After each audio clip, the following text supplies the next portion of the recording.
Guys ఈరోజు చేసుకోబోయే recipe sabudana అటుకులతో చుడువా చేసుకోబోతున్నాము.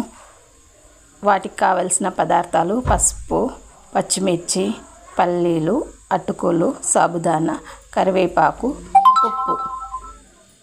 ఫస్ట్ మనం ఆయిల్ని వేడి చేసుకోవాలి. వేడి అయిన ఆయిల్లో అటుకులు వేయించుకోవాలి.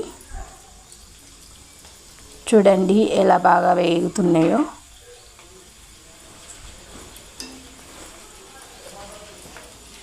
వేగిన తర్వాత మనం ప్లేట్లోకి తీసుకోవాలి. ఇలా బాగా వేగాలి. వేగిన తర్వాతనే మనం తీసుకోవాలి.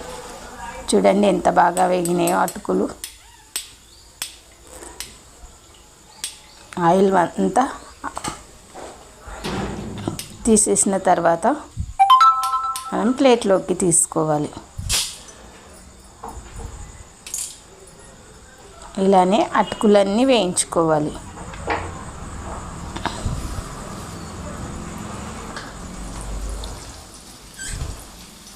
చూడండి అటుకులు ఎలా వేగుతున్నాయో.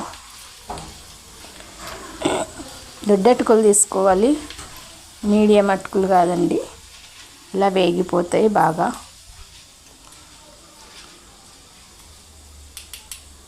చూడండి పాపడా లెక్క ఎలా వేగినాయో అటుకులు.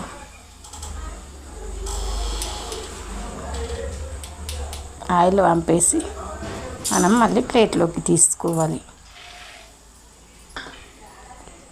ఇప్పుడు పల్లీలు వేయించుకోవాలి. పల్లీలు కూడా మంచిగా వేగిన తర్వాతనే ప్లేట్లోకి తీసుకోవాలి. చూడండి పల్లీలు కూడా వేగిపోయినాయి.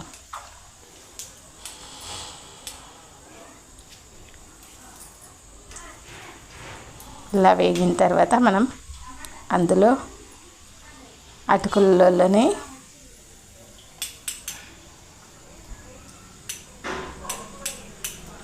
చూడండి ఆయిల్ మొత్తం అంపేసిన తర్వాతనే మనం మళ్ళీ అటుకులలోనే వేస్తున్నాం. చూడండి ఇప్పుడు సాబుదానా కొద్దిగా వేయించుకోవాలి. వీటిని బాగా వేయించుకోవాలి. చిటపట అంటూనే ఉంటాయి ఇవి కొంచెం జాగ్రత్తగా వేయించుకోవాలి. చూడండి ఇలా పాపడా లెక్క వేగిందో సాబుదానా.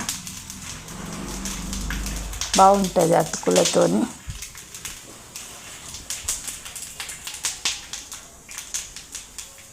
బాగా వేయించుకున్న తర్వాతనే తీసుకోవాలి. లోపల మొత్తం గోలాలి మంచిగా. వేగిన తర్వాత సాబుదానా కొంచెం లేట్ వేగుతుంది. వేయించుకున్నాక మనం ప్లేట్లోకి తీసుకోవాలి.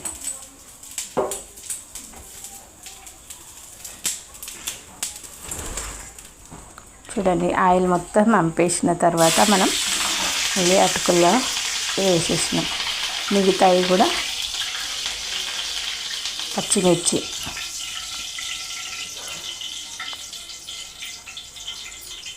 పచ్చిమిర్చి వేగిన తర్వాత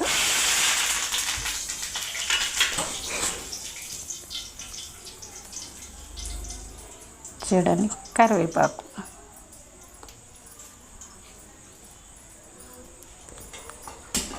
ఇప్పుడు మనం వీటిని మిక్సర్ ఎలా చేసుకోవాలనో ఇంకో బౌల్ తీసుకొని మనం చేసుకుందాం. చూద్దాం. ఇందులో 2 స్పూన్ల ఆయిల్ వేసిన. చూడండి పసుపు, ఉప్పు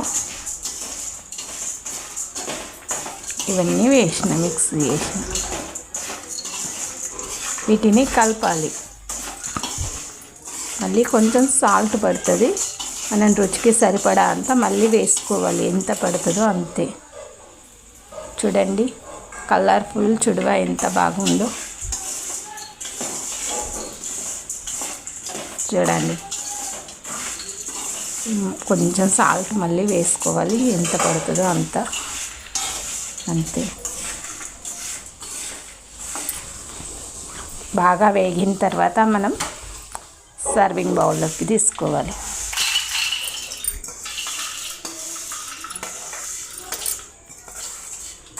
స్టవ్ కట్టేసి ఇప్పుడు బౌల్లోకి తీసుకోవాలి.